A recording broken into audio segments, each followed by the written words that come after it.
Инфо-цыганство. Новая и особая тенденция последних 10 лет. Блогеры используют свой статус и манипулятивные тактики, чтобы совершить продажу информационного материала. И чаще всего он не соответствует своей цене. Точный период появления инфо-цыган неизвестен, но они всегда были среди нас. Коучи, тренера, мастера, сенсей и еще тысяча их имен, продающих формулу успеха. Курсы разных содержаний. Образование, саморазвитие, финансы, эзотерика, психология. Все это не отменяет одного. Оно не стоит своих денег. Блогеры зарабатывают на этом целые состояния, а люди терпят неудачи. Самый первый, это был не курс, это был интенсив. Я его приобретал за 25 тысяч тенге. Вот. Но далее, через, по-моему, месяц, я приобрел уже полноценный. Это был, по-моему, не курс, а наставничество. Вот. Да. Оно стоило уже 220 тысяч для меня, потому что я проходил интенсив, и я уже с тем блогером был как бы связан тем, что мы работали вместе. А вообще это наставничество месячное стоило, по-моему, в районе 350 тысяч тенге групповое. Я был на групповом как раз. Вот. И 750 тысяч тенге стоило индивидуальное наставничество. У людей разные ожидания, но все люди приходят решить свою ситуацию. Причины разнятся, но так или иначе, они связаны с распространенными болевыми точками людей. Это финансы, отношения, здоровье. Они делают на этом акцент, давят на боль и предлагают платное решение. Люди, потребители, они не понимают, реклама это, инфо-цыганство это, да, они часто доверяют. Я думал тогда так. Если есть какой-то курс, значит, там есть какая-то информация. И вероятнее всего, ее нету в интернете нигде больше, кроме как на этом курсе. Инфо-цыгане используют манипулятивные тактики, которые подогревают интерес аудитории, удерживая потенциального покупателя на странице у блогера. Они устраивают прогревы, марафоны, гивы, транслируя свой активный образ жизни в достатке. Они стараются вторгнуться в доверие зрителя, создавая иллюзию искренней дружбы и взаимопонимания. Инфо-цыгандардың нақты белгілері жоқ, бірақ былай портретін қарастыратын болсақ, олар міндетті түрде бір сондай күшті үйде жүргенін, күшті машина алғандығын, сондайын көрсетеді. Екінші қасиет ортасын көрсетуге тырысады. Яғни мен осындай адамдармен араласамын, менің осындай достарым бар деген сияқты. Екіншісі. Үшіншісі, бұл адамдар міндетті түрде белгілі бір нәрсені, өздеріңіз байқасаңыздар, маркетингте подогрев деген нәрсе бар. Қыздыру, жылыту. Оқырмандар жылытып алады, сосын барып өздерінің дайын өнімдерін сатады. Ну, слушайте, когда ты находишься в моменте, ты никакой манипуляции над собой не замечаешь. Никогда. В любом случае, когда ты находишься в моменте, ты не замечаешь этих манипулятивных действий, и ты все больше разогревается у тебя интерес, и ты такой: вау, это действительно лучший дизайнер в Казахстане. Были ли на этих мероприятиях манипулятивные действия? Я могу сказать так, что на первом мероприятии манипулятивных действий как таковых не было. Уже на втором мероприятии уже продавалось, и все мероприятие, оно шло именно к этой продаже. Продавалось наставничество, и все мероприятие — это фактически такой прогрев к наставничеству. На фоне потока информации, получаемого с большого объема контента, появляется новый вопрос. Вопрос работы с этой информацией. Мы должны понимать, что очень важно уметь ее фильтровать, обрабатывать и работать с ней. Оның барлықтары бағанағы бірінші адамның өзінің жауапкершілігі, екінші сол сатып жатқан нәрсесін тексермегендігі. Тек блогерлер ғана емес, қарапайым адамның өзі де күнделікті ақпарат қабылдап жүріп, бір жалған ақпаратқа, дезинформацияға, мысалы, пропагандаға ілесіп кетуі бек мүмкін. Ол үшін бізде не болу керек? Бірінші медиа сауаттылық болу керек, екінші ақпаратты қабылдауда иммунитет болу керек. Вы знаете, Нурай, для меня всегда вот удивительно, когда люди говорят, ух, блогеров надо привлечь к ответственности, у блогеров у нас в Казахстане нет какой-то определенной ответственности. Я как юрист могу сказать, что все статьи там, Уголовного кодекса, Административного кодекса, Гражданского кодекса, они не делят блогер, там, не знаю, журналист, обычное физическое лицо. Абсолютно все статьи для всех одинаковые. У нас нет определения инфо-цыган, да? У нас даже нет абсолютно определения блогера, оно есть только в экономическом понимании. А вот так, чтобы там пользователь, блогер, у нас такого определения нет. Проблема, она не с одной стороны, проблема, она с двух сторон. Да? Есть понятие людей, которые продвигают, да, тот или иной товар, а есть проблема еще в медиаграмотности населения, которые просто видят, не знаю, блогера, который рекламирует там красную ниточку, и они думают, что все это, эта красная ниточка решит абсолютно все их проблемы. Люди должны элементарно различать сами, где ложная информация, где не ложная. Есть больная точка, на нее нужно надавить, тогда курс продастся. То есть, условно, там, не знаю, бизнес-коучи, которые кричат одни и те же тезисы на огромные пространства с билетами там под 100 тысяч. Это тоже, это оффлайн-версия такого курса, условно говоря. Просто одно и то же продают под разными обложками, и все. И люди ведутся из-за того, что у них не хватает информационной базы, не хватает опыта в том плане, то, что они понимают, ну, они не понимают, где скам, где не скам и так далее. Вот. Не хватает информационной базы, то есть просвещение должно быть какое-то. Очень сложный момент отследить, да, вот уровень именно этого продукта, да, что они обещали и то, что на самом деле в итоге получилось.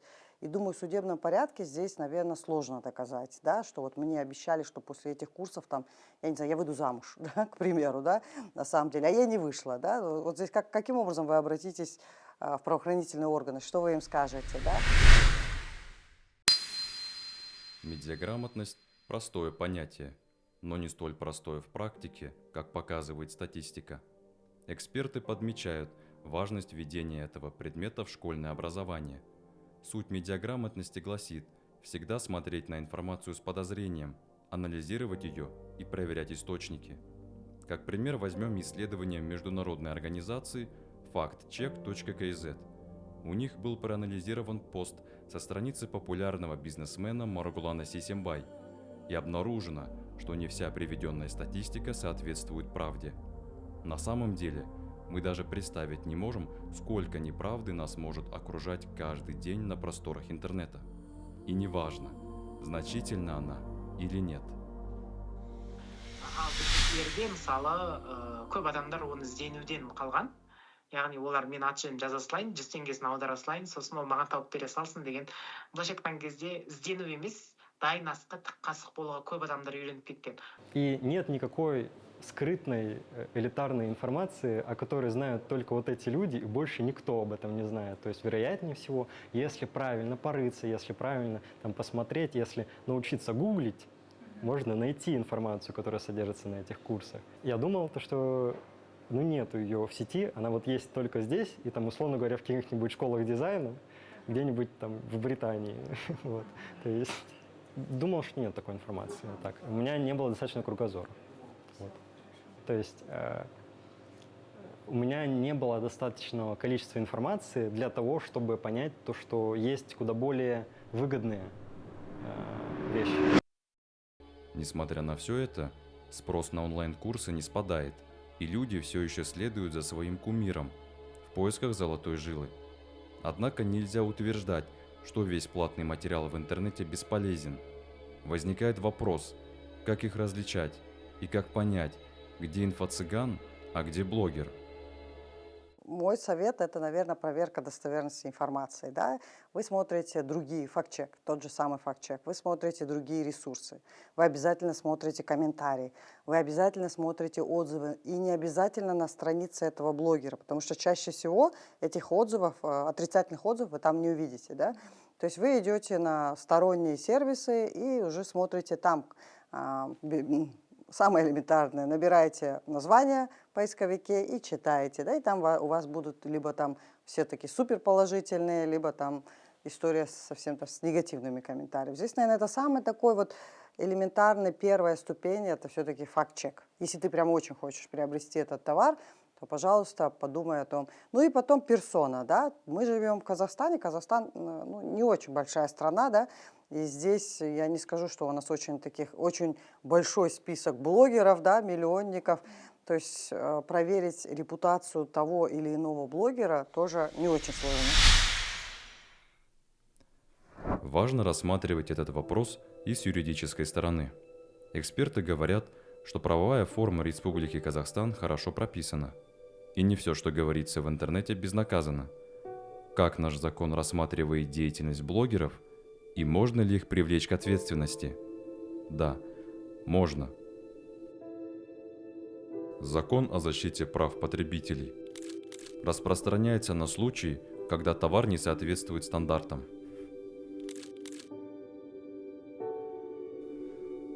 Закон об онлайн-платформах и онлайн-рекламе покрывает случаи общественных отношений, возникающих в процессе производства, размещения, распространения и хранения онлайн-рекламы.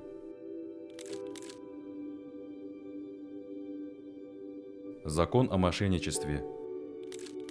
В случае заранее продуманного преступления, совершенного из корыстных побуждений.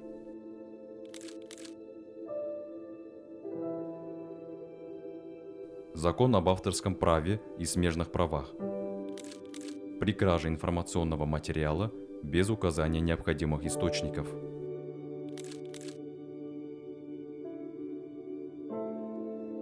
Закон о распространении заведомо ложной информации. В случае столкновения с данными, создающими опасность нарушения общественного порядка или причинения существенного вреда правам и законным интересам граждан. Жалпы ең бірінші кезекте мынаны түсінуіміз керек. Адам ең бірінші таратып жатқан ақпаратқа жауапкершілікті өз мойнына алады. Бірінші кезекте. Яғни сіз кез келген ақпаратты таратқанның өзінде де жауапкершілік бірінші кезекте сіздің мойныңызда болады.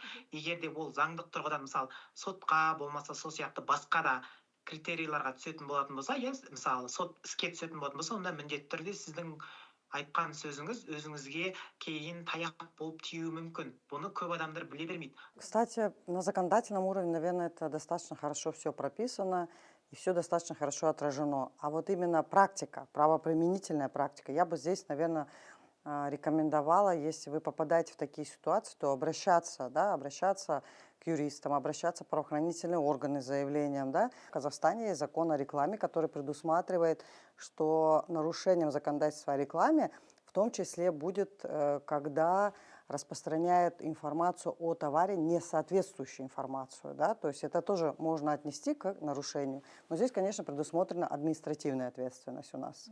Поэтому рычаги влияния, они на самом деле в Казахстане существуют. Если он потерял много денег и есть, соответственно, ущерб, конечно, он может написать заявление в правоохранительные органы, обратиться, написать заявление по мошенничеству. И если тот или иной блогер, ну так давайте назовем его инфо-цыган, да, находится на территории Казахстана, то хорошо, замечательно. Да, его найдут, его могут привлечь к ответственности. Подводя итоги, мы понимаем, сколько блогеров, столько и информации. Большое количество платных курсов сомнительного содержания, и всегда поднимается вопрос цены. Стоят ли эти курсы своих денег? Ну, конечно, нет. Такие курсы никогда не стоят своих денег. Можно найти куда более эффективный и куда более разумный как вложение, да, в себя или просто отложить эти деньги, там, не знаю, куда-нибудь вложиться и все, и просто пытаться найти информацию своими мозгами. И интернет – это огромное пространство, где просто огромное количество знаний. И любое знание, практически, тем более знание об IT, все оно есть в интернете.